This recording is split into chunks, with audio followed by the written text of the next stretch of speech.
Egaa ijoollota kutaa 12ffaa fi jajjabina hawwa jechaadha akka mataa kootti. Keessumattiyyuu bara baraan cheekaappii gochuuf qabxii ilaaluudhaaf baay'ee isin barbaachisa viidiyoon kuni. Obbolaan keessaniif ilaaluu dandeessu, mataa keessaniif illee irra deebitanii cheekaappii gochuu dandeessu. Qabxii kutaa 12ffaa jechaadha. Laayik anillee obbolaan hin qaba. Obbolaan kutaa 12ffaa feelii ta'anii dhugaa dubbachuudhaaf jajjabina hawwa ijoollee kutaa 12ffaa hundaaf jechaadha. Haa ta'uutii egaa guyyaa har'aa immoo akkaataatti qabxii qorumsa keessan cheekaappii gootan warri cheekaappii hin godhin jechaadha. Warri cheekaappii hin godhiniif viidiyoon kun baay'ee isin fayyada waan ta'eef akkaataa cheekaappii itti gootan isinitti agarsiisa jechaadha. Yeroo tokko akkuma baratame googilii keessa erga seentanii booda jechaadha. Bakka searchii kana cuqaastu bakka searchii kanatti jechaadha. Haala kutaa 12ffaa NEA kan jedhu kanaan jalqaba irratti isiniif fida jechaadha. Jalqaba irratti gaafa inni isiniif fidu yeroo tokko cuqaastu kan jalqaba irratti isiniif fidu kana jechaadha. Seentanii cheekaappii godhachuudhaaf qabxii keessan.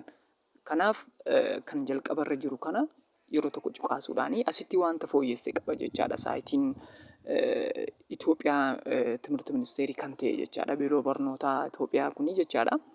Kan fooyyessee qaba. Liinkii xumura irra jirtu kana kan isinitti agarsiisaa jiru kana cuqaastu. Yeroo isin keessa seentan bakka isin ittiin cheekaappii gootan isiniif hin fidu.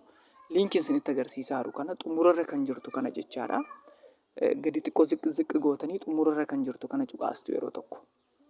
Kan erga cuqaastanii booda jechaadha. Gara saayitii isaaniitti isin geessa jechaadha. Kun maalidhaa? Piraayiveetii kan icciitii akka ta'uufidha jechaadha. Inni isaan kana godhanii yeroo kana karaa isin cheekaappii itti godhachuu dandeessan isiniif fida. Egaa bakka kanatti jechaadha. Akkuma argitanii rejistireeshinii namoota obbolaan keessan ta'uu danda'a, hiriyaa keessan ta'uu danda'a.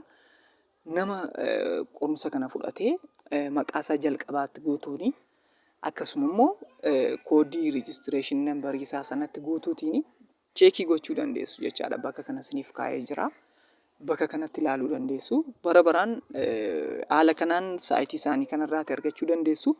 Viidiyoon kun har'a osoo hin taane bara dhufu ammallee hanga kiloozii ta'utti hanga cufamutti isin barbaachisa waan ta'eef irra deddeebiitiin ilaaluu dandeessu. Kanaaf laayikii godhaa, sheerii godhaa, galatoomaa.